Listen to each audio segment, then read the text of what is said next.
Welcome to the Untold Tales audio anthologies. Written by Dr. Jeffrey A. Robinson and Don Muchow, and narrated by Melissa Del Toro Schaffner. The Traveling Salesman, Part 12. Otto sat quietly at a table in the galley, staring worshipfully at his tray of chicken Alfredo, while Glactyl fidgeted with a unitool. At a table opposite us and closer to the door, Harold seemed engaged in some kind of silent communication with the robot that had cooked our food. Meanwhile, my mind churned on a topic that had bothered me ever since the four of us left Drimjack's massive space station. "Doesn't it bother you," I began, "that Drimjack's name was Thaddeus?" "Why should it?" Glactyl replied, without looking up. "It's a perfectly ordinary name." He returned to the unitool and continued fidgeting where he left off. "For Earth," I said. 1,000 years ago. "It's a big universe," said Glactyl. "Open your eyes." "Open yours," I said. "Think about it. How does a guy with lizard skin end up with a 1,000-year-old Earth name? That would mean his family came from Earth, or at least visited it. That would mean that the dinosaurs didn't die out like we thought, or that the conspiracy theorists who said Earth was ruled by reptilian overlords were right, or that perhaps his parents inbred with, perhaps he was adopted," said Glactyl. "Not all families are of the homogeneous man-woman-child variety. Why does it matter so much to you? Show me on this doll where the galactic community of civilizations hurt you." "What? Are you the victim here? What's wrong with you, Bob? What's really eating you?" "Where did you pick up that phrase?" I asked. "Show me on this doll." "My apologies," Glactyl said. "I was trying to fit in, seem more human, relax your mind a bit after a traumatic event." "A back massage would have worked better." "I'm not giving you a back massage, Bob." I made a mock pouty face. "But you're changing the subject," said Glactyl. "Something's troubling you. When that happens, you invest your attention deeply in trivia as a way to avoid dealing with what's in front of you." "Fine," I said curtly. "I've been worried that your ruse back at the station didn't work, that Drimjack and Chief Bear will catch up to us and string our bodies from a tree for the crows to eat." "Crows?" asked Glactyl. "They are a species of intelligent scavenger native to your world. Why would they travel across the interstellar void to feast on our remains?" "It was a metaphor, Glactyl. Just once I would like to have an ordinary conversation at the dinner table. But now you've gone and ruined that." I picked up the spork that was lying next to my plate and, after struggling to keep the pasta on it, finally managed to raise a You know what, whatever. I got some into my mouth and it was cold. I glowered at Glactyl, whom I silently judged as the sole determinant of my destiny. Glactyl saw through the petulance instantly. "I didn't make your pasta cold," he said. "It was hot when you started talking. Maybe when you're done, we can actually have a conversation." "This is really good," said Otto. "I am so grateful I could cry." "Please don't cry," Glactyl said to Otto. "It's going to be okay." "No, it's not!" I found myself exclaiming, then realized that Glactyl might have a point. I did need to get something off my chest. I stood up and faced Glactyl. "Glactyl," I said, "I haven't been honest with you. I've enjoyed our adventures, but I've started to tire of constantly being either a famous and widely feared criminal, a trillionaire businessman, and the subject of a galactic manhunt. I can't even believe I just said that, in fact. But I keep asking myself when we're gonna cash in and go buy a planet somewhere where we could settle down and live normal lives." "We already own a planet," said Glactyl. "At least that's what our accountant told me. I'm sorry if you don't like it. Accountants lose things, I said. Remember all those offices at Drimjack's space station? Convince me there's anyone back there that knows where Otto's last expense report actually ended up. Otto looked worried. They lost my expense report? Oh no. Please, stay on point, said Glactyl. It's just an example, I said. Anyway, what I mean is, whether or not we actually own a planet, it's just another tool in one of our capers. It's not home. I want to go home. Back to Earth? I swallowed, unsure if I meant what I was about to say. Maybe.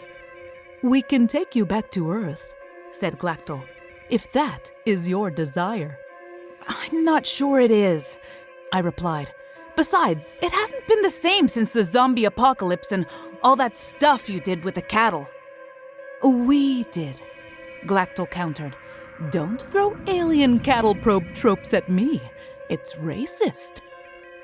What I mean to say is, I want something normal. Normal is what you make of circumstances by accepting them, said Glactyl. Wow. Said Otto, between mouthfuls.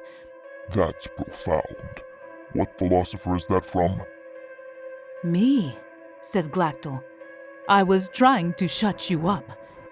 But Bob, I understand. We'll find normal as soon as we can. And when we find it, we can stop and let you off. But you should know, I'll miss you. You're not making this any easier, I said. Glactyl was unusually frank. It isn't easy for me, Bob. You're my only friend. You're the only one I trust. But if the time has come for you to say goodbye... Wait, I interrupted. What if we didn't have to say goodbye? What if the secret to normal was just getting away from all the stress, going somewhere else, or when we were in the hall of a buttload of doors? I said. We could pick our destiny. But we don't have the portal key, said Glactyl. Letting Drimjack and Chief Bear have it was the only way I could think of to get rid of them, so we could escape. But I spent a lot of time making plans while I was pretending to be Drimjack.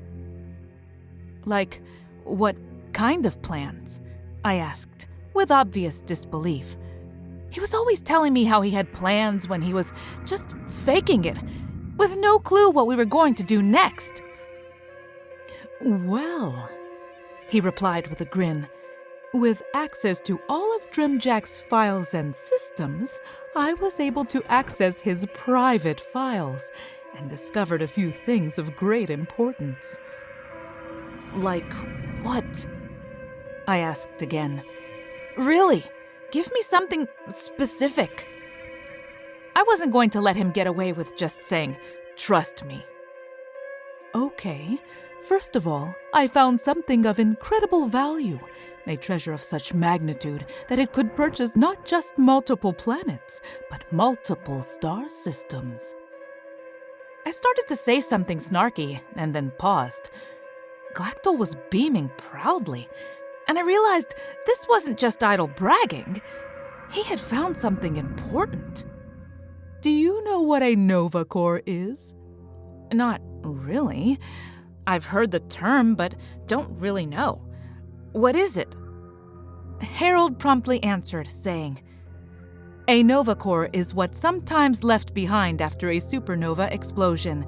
In the few short days that nova expands energy at its maximum rate, virtually all heavy elements are produced via a myriad of previously impossible nuclear reactions. Out of habit, I almost told Harold to be quiet, but for perhaps the first time, he was actually answering a question with useful information. While almost all of the heavy elements thus produced are scattered widely by the star's explosion, Harold continued, a tiny fraction of heavier elements can actually be compressed into an ultra-dense mass that can survive the conflagration. Nova cores are unstable and often explode spontaneously, but fragments of these heavy metal-rich nodes have actually been found. I was about to interrupt when Harold decided to dump bits of trivia into his mental blender. Nova cores are also a popular topic of fantasy adventures, treasure hunters, and interstellar prospectors, though only a few have ever been discovered. He added, "Wow," I mumbled, then turned to Glactyl. "Are you serious?" Harold answered, "Yes, if you wish, I can provide you with a list of fantasy stories and 3D senses where nova cores are found. This list includes, among others, Yngvie's famous tetralogy." "Shut up!" Glactyl and I shouted simultaneously. Nevertheless, Glactyl nodded enthusiastically. "Amongst Drimjack's other records," he said, "I found details of a lost nova core. It was small, less than 100 kilometers across, but it consists of metals like copper, silver, platinum, gold, titanium, rare earths, heavy metals, and even unstable transuranic elements, not to mention crystals of stabilized neutronium." 100 clicks doesn't seem very big, I said. "Even given its composition, there are a lot of asteroids bigger than that." "Well, Bob," Glactyl explained, in a way that, at the moment, felt particularly patronizing. "If you consider that all the gold ever mined in the history of Earth would consist of a sphere less than 100 meters across, then a 100-kilometer chunk of almost pure precious and heavy metals is pretty damned big. Its value exceeds the total mineral wealth of most planets.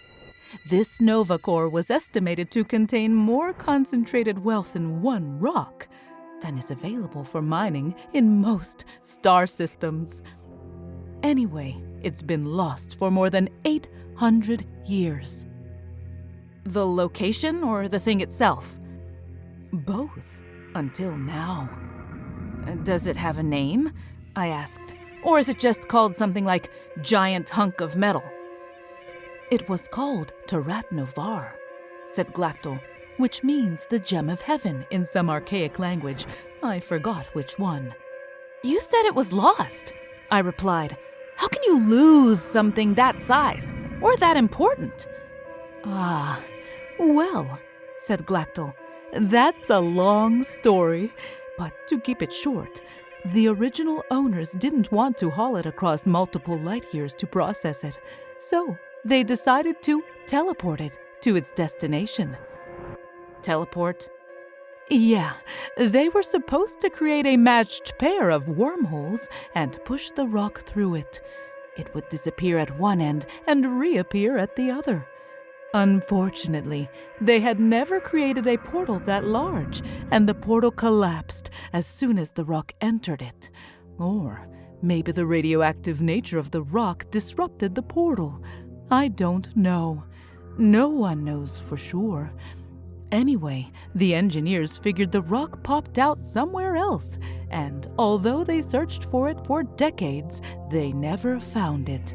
That was 800 years ago, and treasure hunters are still looking for it. El Dorado, I mumbled. What? Asked Glactyl. Nothing. It's an old legend from Earth about a lost mountain of gold. That may be apropos, said Glactyl, but Drimjack's records actually showed its location. A scientist researching the object found that it had reappeared and been found several times over the past 8 centuries.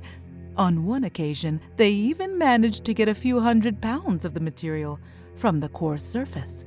However, the really annoying part is that the damned rock always disappears again. Ah, I began, pretending to understand, only to find myself catching up with my own thoughts and saying, Wait, what? This is where it gets interesting, said Glactyl with some relish. The scientist whose work is mentioned in Drimjack's files had deduced the attempts to teleport the rock instead catapulted it across space and time, like a stone skipping across the surface of a pond.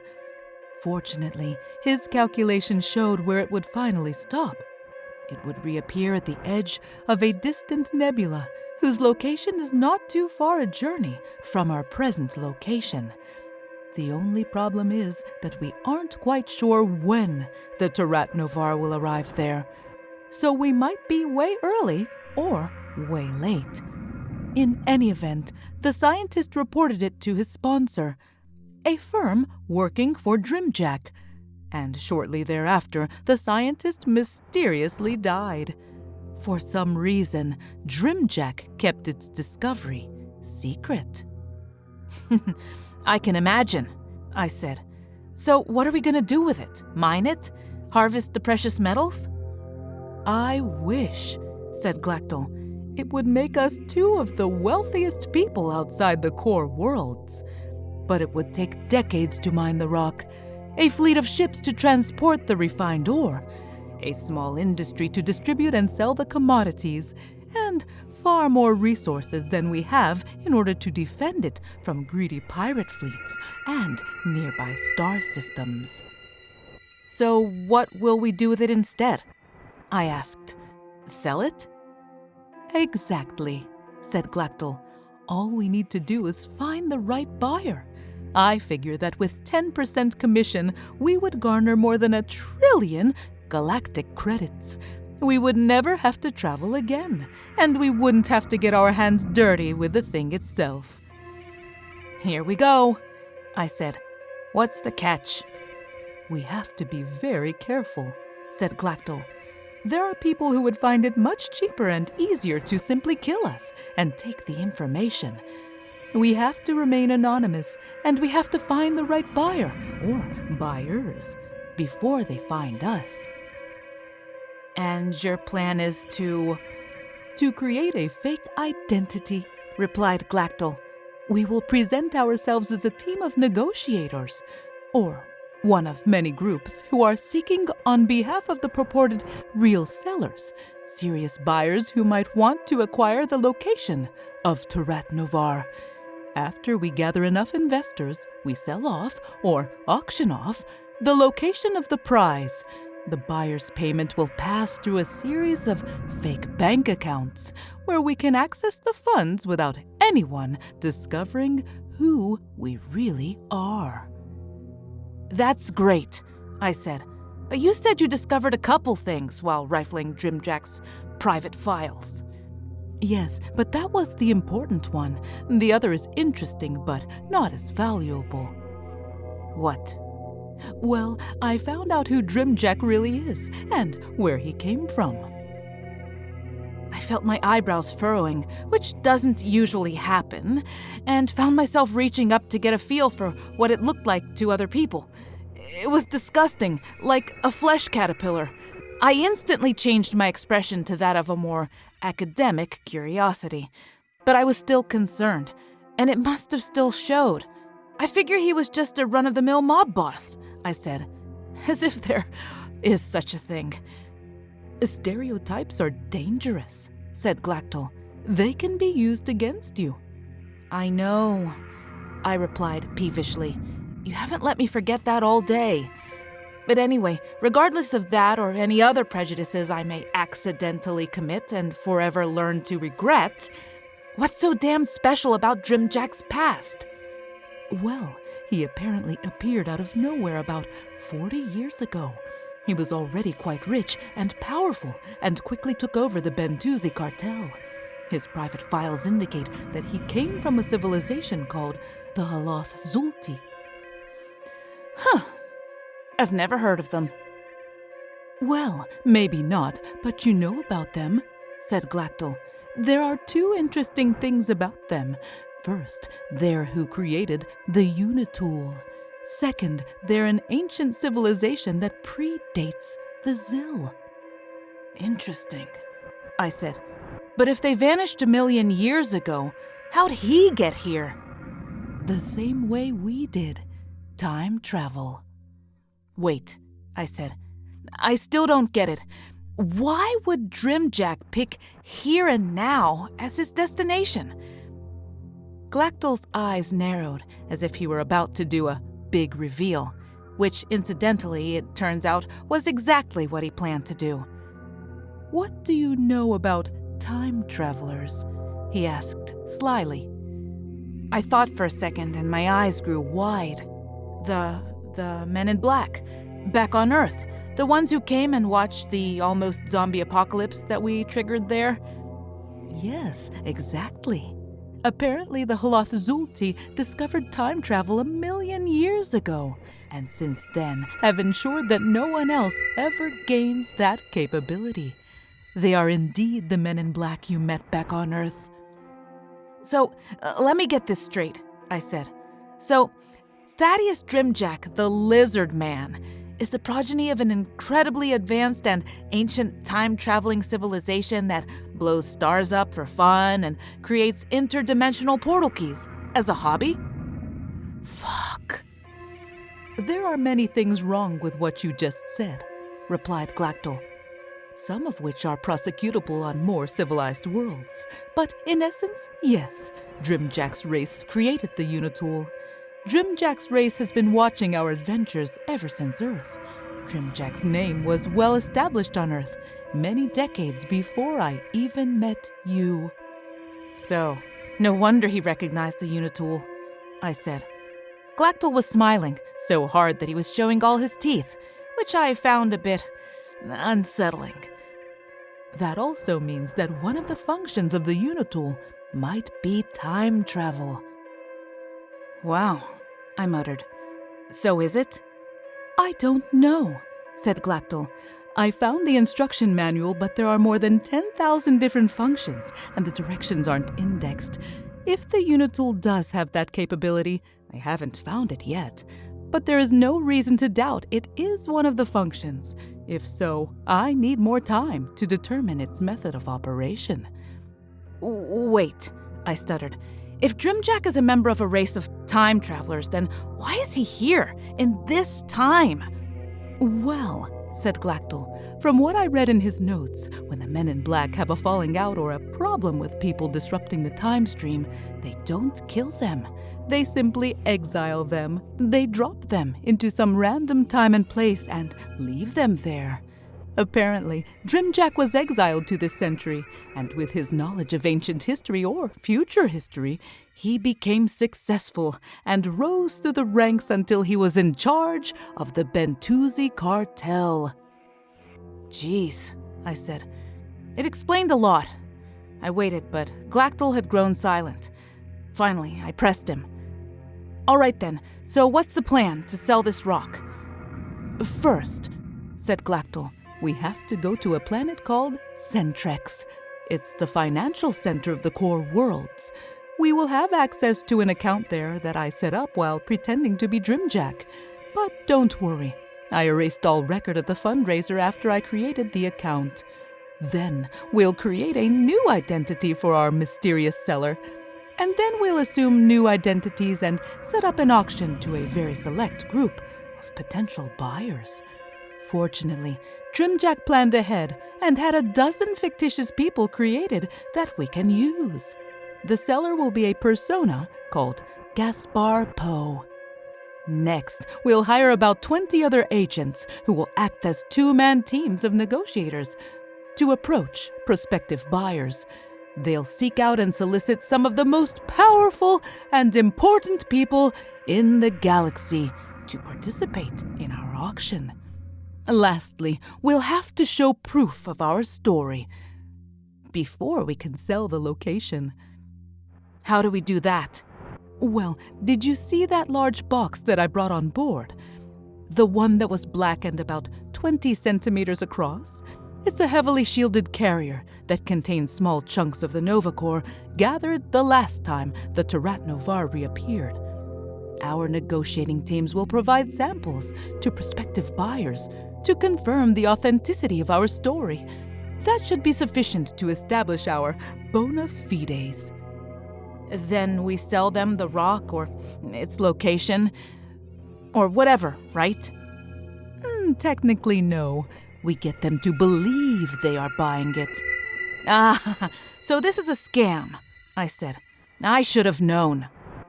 I prefer the term multi-proxy leveraged transaction, said Glactyl. But yes, since we know the location but not the time or place it will appear, we have nothing to guarantee.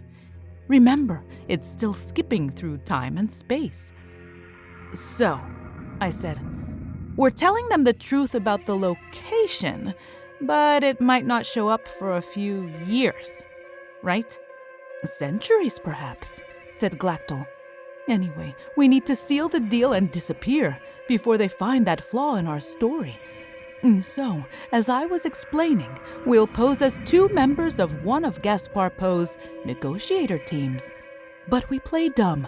We don't know the location. We're just soliciting buyers.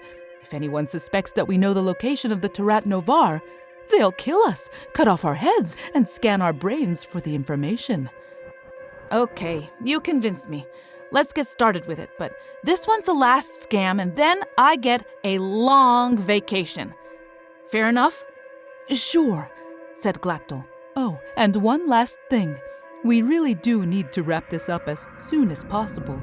Since we faked our death when we left Drimjack's headquarters, I'm worried that if he really is from the lost Hlothzulti civilization, he may be able to navigate his way out of the Zil Nexus and return. The sooner we finish up and get away, the safer I will feel.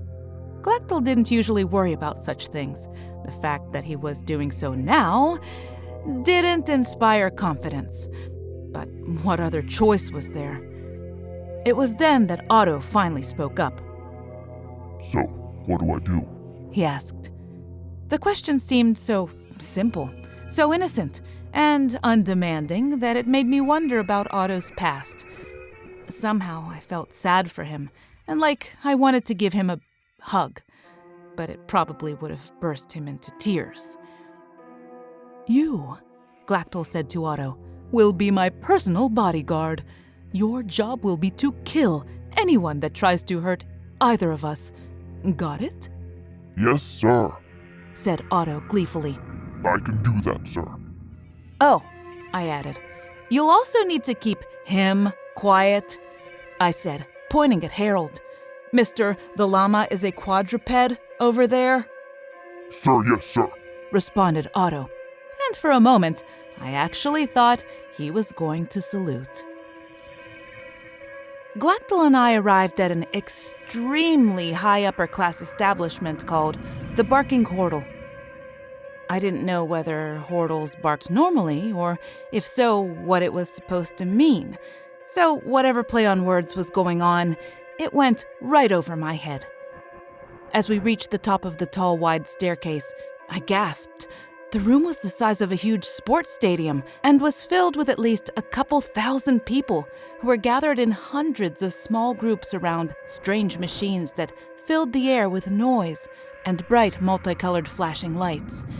It was like a Las Vegas casino, but orders of magnitude bigger. This is a grand bazaar of the Barking Hordle Galactic Emporium, said Glactyl.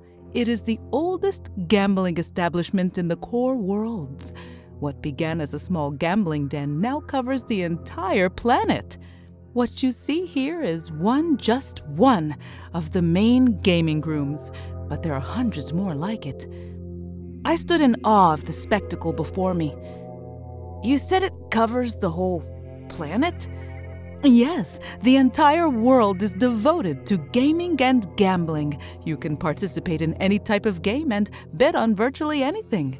Strange exotic sports, games of chance, games of skill. One game is based on a fantasy about galactic domination and has been going on for 300 years. Places in the game are passed down from father to son over generations. I didn't know gambling was popular in the galaxy, I said.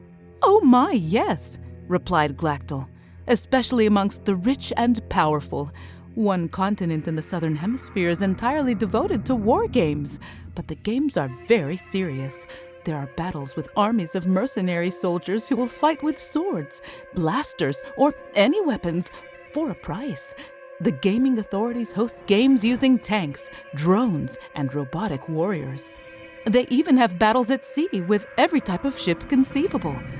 Most have rules. With others, anything goes. Well, except nuclear weapons. Those are explicitly forbidden. Well, at least there's that, I said. Wouldn't want to start a global war in the middle of a global war. Glactyl shook his head. Sorry, I don't get it, he said. Anyway, another large island is devoted to big game hunting. Sportsmen there face some of the most dangerous creatures in the galaxy. Real monsters brought in from the most distant worlds, or bred locally for dangerous encounters. As the three of us descended a long flight of stairs, I studied the nearest gaming pit. There were perhaps a few hundred well-dressed humanoids of various species mingling and making conversation while officious-looking servers milled about among them, refilling drinks. It looked like meeting people here was as important as the games they played. And as awestruck as I was, I nevertheless picked up on the vibe. We had walked into some kind of James Bond meets Star Wars setup, and I needed to be careful. It didn't matter if Greedo shot first if you were still going to end up dead. Glactyl gestured at the crowd. There are thousands of different games you can play here. Fortunes are won and lost almost hourly in this place. I get it, Glactyl. I really do. You can kill the whole tour guide thing. I've kind of soured on that for the time being. Understood, Glactyl said, tight-lipped.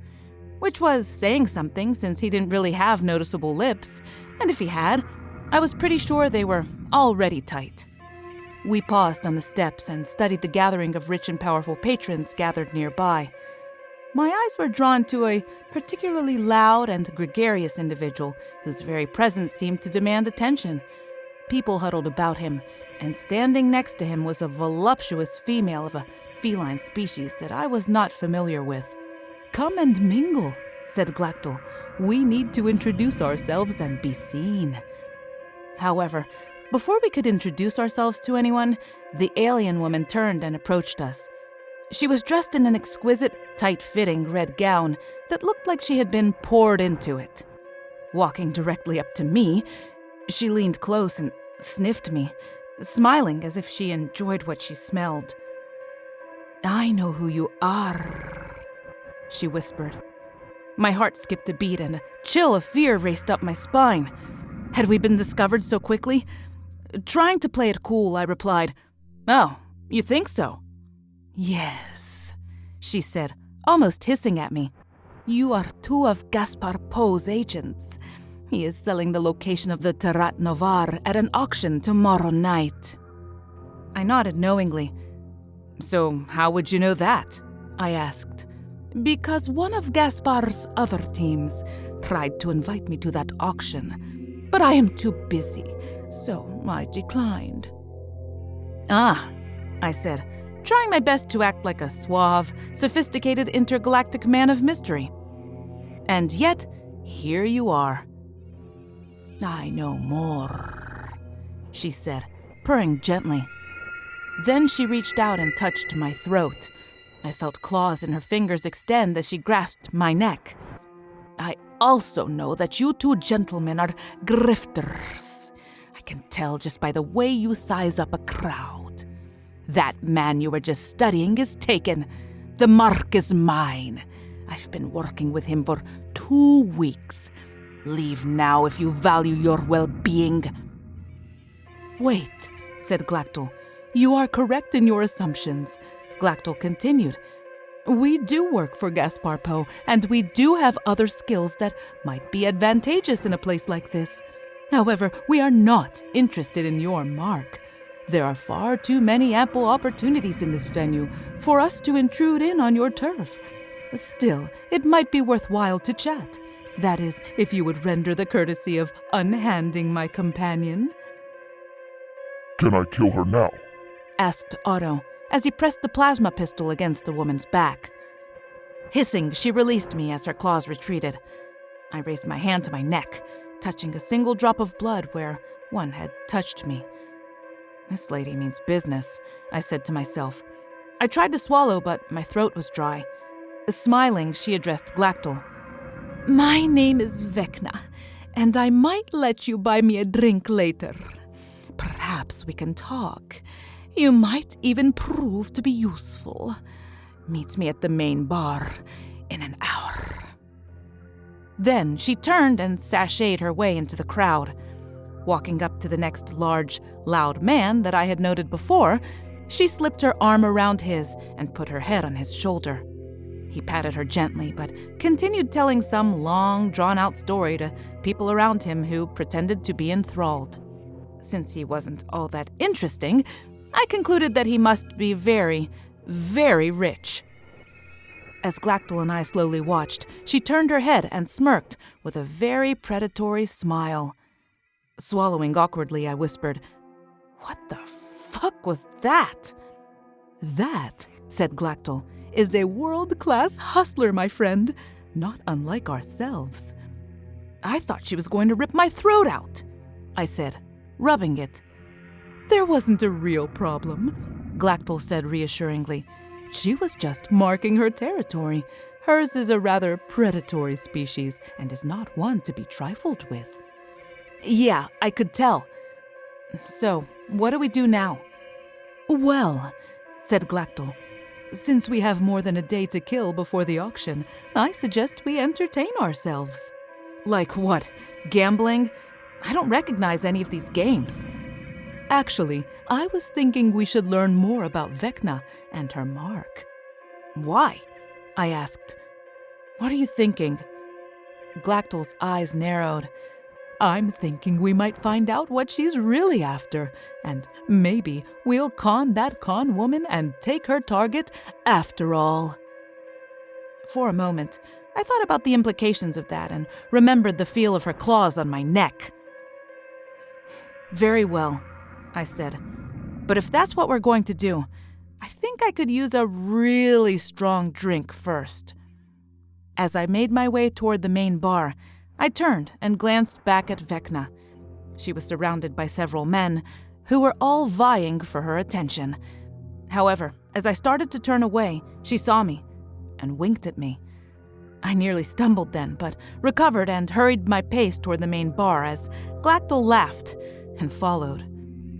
After a moment, Otto holstered his pistol and scurried to catch up with us. The Traveling Salesman continues in Part 13, where Glactyl's and Bob's best-laid plans go astray. Thank you for listening. As you know by now, we love our listeners, fans, patrons, and supporters. This year, 2024, you're going to be noticing some changes to the podcast. There is going to be some new channel artwork, new authors, more new authors, and we'll be airing some old favorites. So we'd like to hear from you and let us know what you think. The best way to do that is to subscribe on our website, untold-tales.com. That's untold-tales.com. Yes, I can spell. We want to make sure that we are creating stories and an experience that you're enjoying. We hope to hear from you. Again, thank you for listening and have a wonderful day.